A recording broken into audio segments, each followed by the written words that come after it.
சிவகாமியின் சபதம். பாகம் 3. பிக்ஷுவின் காதல். அத்தியாயம் 21. கோபாக்னி. ஆயனரும் சிவகாமியும் வாதாபி வீரர்களை சந்திக்க நேர்ந்தது எப்படி என்பதை தெரிந்து கொள்வதற்கு நாம் சிறிது பின்னோக்கி போகலாம். காஞ்சி நகரின் வடக்கு கோட்டை வாசலில் மகேந்திர பல்லவரிடம் விடை பெற்றுக் கொண்டு பிரிந்தபோது புலிகேசியின் மனநிலை எப்படி இருந்தது என்பதை ஒரு வருடம் தெரிந்து கொண்டோம். கரும் புகையும் தீ குழம்பும் அக்னி ஜுவாலையும் குமுறிக்கொண்டு எப்பொழுது வெளிக்கிளம்பலாம் என்று வழி பார்த்து கொண்டிருக்கும் ஒரு நெருப்பு மலையின் கர்ப்பத்தைப் போல் இருந்தது அவருடைய உள்ளம். காஞ்சி மாநகரின் மணிமாட மண்டபங்களும் அந்த நகர மக்களின் செல்வமும் சிறப்பும், காஞ்சி அரண்மனையின் மகத்தான ஐஸ்வர்யமும், அங்கு அவர் கண்ட காட்சிகளும் வைபவங்களும் அளவற்ற பொறாமை தீயை அவர் உள்ளத்தில் மூட்டியிருந்தன. அந்த பொறாமை தீயை வளர்க்கும் காற்றாக அமைந்தது கடைசியாக நடந்த சிவகாமியின் நடனம். நடனத்தின் பொழுது மகேந்திர பல்லவர் கலை செருக்குடன் கூறிய மொழிகள் கலை உணர்வே இல்லாத புலிகேசியின் உள்ளத்தில் பெரும் துவேஷத்தை உண்டாக்கின. எல்லாவற்றுக்கும் மேலாக புலிகேசியின் மனதில் கோபம் குமுறி எழும்படி செய்த விஷயம் மகேந்திர பல்லவர் தம்மை நெடுகிலும் ஏமாற்றி வந்திருக்கிறார் என்ற உணர்ச்சியே ஆகும். வடபெண்ணை கரையில் தம் முன்னிலையில் அவர் தன்னந்தனியாக வந்து நின்று பொய் ஓலையை கொடுத்து ஏமாற்றிவிட்டல்லவா போய்விட்டார். அதற்கு பிறகு நெடுகிலும் எத்தனை ஏமாற்றங்கள், எத்தனை தந்திர மந்திரங்கள், எத்தனை மாயாஜாலங்கள்! நியாயமாக இந்த காஞ்சி மாநகரம் இதற்குள் நமது காலடியில் விழுந்து கிடந்திருக்க வேண்டுமே. ஐஸ்வர்ய கர்வமும் கலை கர்வமும் கொண்ட காஞ்சி மக்கள் தம் முன்னிலையில் நடுநடுங்கிக் கொண்டு உயிர் பிச்சை கேட்டுக் கொண்டிருக்க வேண்டும். ஹா, இந்த மகேந்திர பல்லவனுடைய மணிமுடியை தமது காலால் உதைத்து தள்ளி இருக்க வேண்டும். 1.5 வருஷத்துக்கு முன்னால் வடபெண்ணை கரையில் நின்றிருக்காமல் நேரே முன்னோக்கி வந்திருந்தால் இதெல்லாம் சாத்தியமாக இருக்கும்.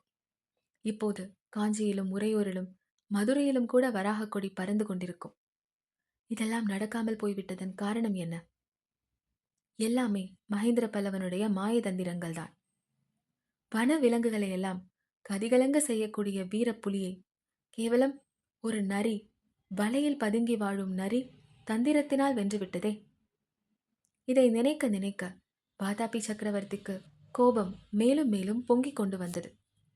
அவருடைய நெற்றியின் நரம்புகள் ஒவ்வொன்றும் புடைத்து கொண்டு நின்றன. அவருடைய முகத்தை பார்த்தவர்கள் என்ன விபரீதம் வரப்போகிறதோ என்று அஞ்சி நடுங்கினார்கள்.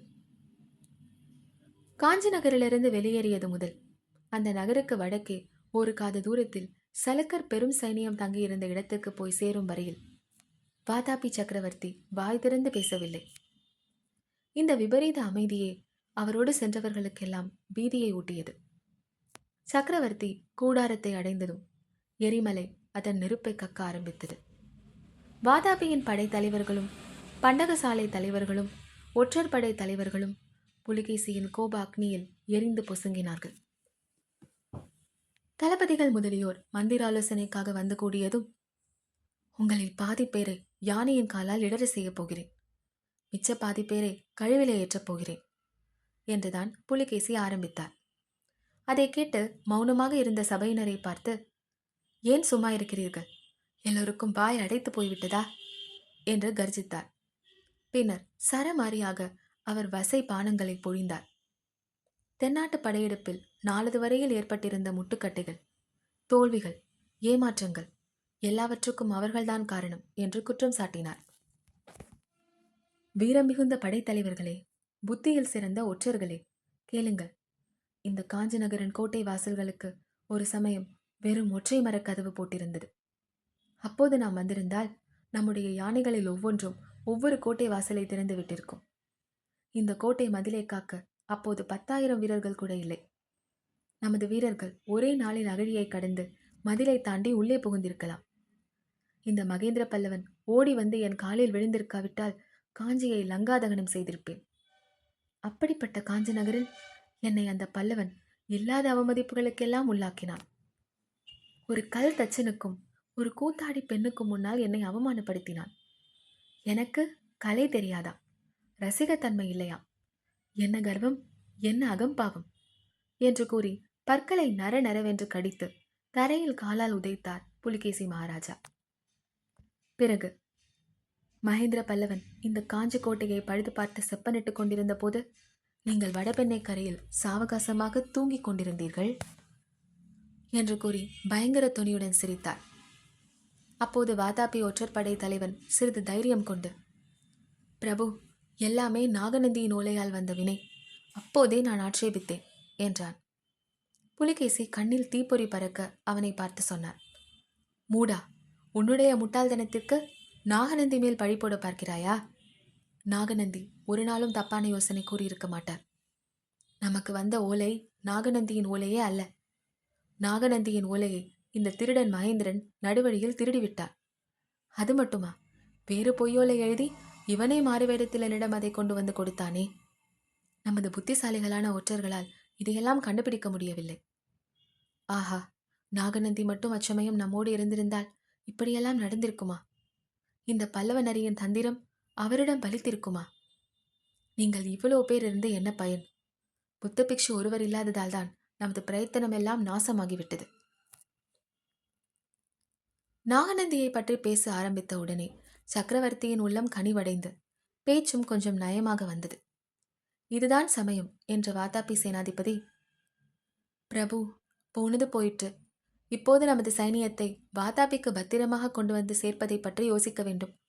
நாள் ஆக ஆக நாம் திரும்பி போவது கடினமாகிவிடும் என்று கூறி வந்தபோது புலிகேசி இடிமுழக்கம் போன்ற குரலில், சேனாதிபதி, என்ன சொன்னீர்? திரும்பி போவதா என்ற கர்ஜனை செய்தார்.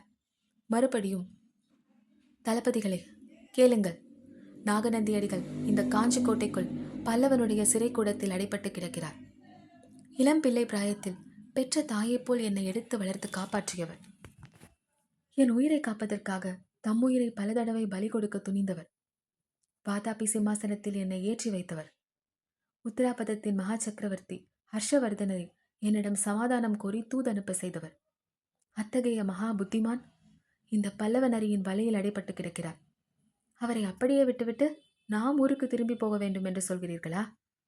ஒரு நாளும் இல்லை. படை தலைவர்களே, காஞ்சிக்கோட்டையை தாக்கும்படி உடனே நமது வீரப்படைகளுக்கு கட்டளையிடுங்கள். காஞ்சியை பிடித்து மகேந்திர பல்லவனுடைய மாளிகையை சுட்டெரித்து மகேந்திரனுடைய தலையை மொட்டையடித்து நமது தேர் காலில் கட்டிக்கொண்டு வாதாபிக்கு திரும்பி போவோம். நாகநந்தி அடிகளை சிறை மீட்டு அவரை நமது பட்டத்து யானையின் மீது வைத்து அழைத்து போவோம். உடனே புறப்படுங்கள் என்று கூறி நிறுத்தினார். சபையில் சற்று நேரம் நிசப்தம். இது என்ன மௌனம்? ஏன் பேசாமல் இருக்கிறீர்கள்? பல்லவ நாட்டு கற்சிலைகளை பார்த்துவிட்டு நீங்களும் ஒரு கற்சிலையாக போய்விட்டீர்களா என்று சக்கரவர்த்தி கேட்டார். அதன் பேரில் தளபதிகள் ஒவ்வொருவராக தம் அபிப்பிராயத்தை சொல்லலானார்கள். யானைப்படை தலைவர், யானைகள் எல்லாம் உணவின்றி மெலிந்து விட்டன என்றும் அவற்றின் வெறி அதிகமாகி வருகிறது என்றும், சில நாள் போனால் யானைகள் கட்டுமீறி கிளம்பி நமது வீரர்களையே அழிக்க ஆரம்பித்துவிடும் என்றும் கூறினார். காலாட்படை தலைவர், காஞ்சிக்கோட்டையை தாக்கும்படி வீரர்களை ஏவுதல் இயலாத காரியம் என்றும், அவர்கள் ஏற்கனவே சோர்வும் அதிருப்தியும் கொண்டு ஊருக்கு திரும்பி போக துடித்துக் கொண்டிருக்கிறார்கள் என்றும் தெரிவித்தார். பண்டகசாலை அதிபதி, இன்னும் சில நாள் போனால் எல்லோரும் பட்டினியாலேயே செத்துப்போக நேரிடும் என்று கூறினார். ஆயுதசாலை அதிபதி, கோட்டையை தாக்குவதற்கு வேண்டிய ஆயுதங்கள் இல்லை என்றும், கொண்டு வந்தவையெல்லாம் முன் தாக்குதல்களில் நஷ்டமாகிவிட்டன என்றும் சொன்னார். இதையெல்லாம் கேட்க கேட்க புலிகேசிக்கு கோபம் பொங்கிக் கொண்டு வந்தது. இருந்தாலும் அவ்வளோ பேரும் சேர்ந்து சாத்தியமில்லை என்று சொல்லும்போது அந்த ஒருமுகமான அபிப்பிராயத்திற்கு மாறாக கோட்டையை தாக்கத்தான் வேண்டும் என்று சொல்ல புலிகேசிக்கு துணிச்சல் இல்லை. ஆஹா, உங்களை நம்பி நான் இந்த படையெடுப்பை ஆரம்பித்தேனே என்று வெறுப்புடன் பேசிவிட்டு, இருக்கட்டும், எல்லோரும் போய் தொலையுங்கள், இன்றிரவு யோசித்து நாளைக்கு முடிவு சொல்கிறேன் என்றார்.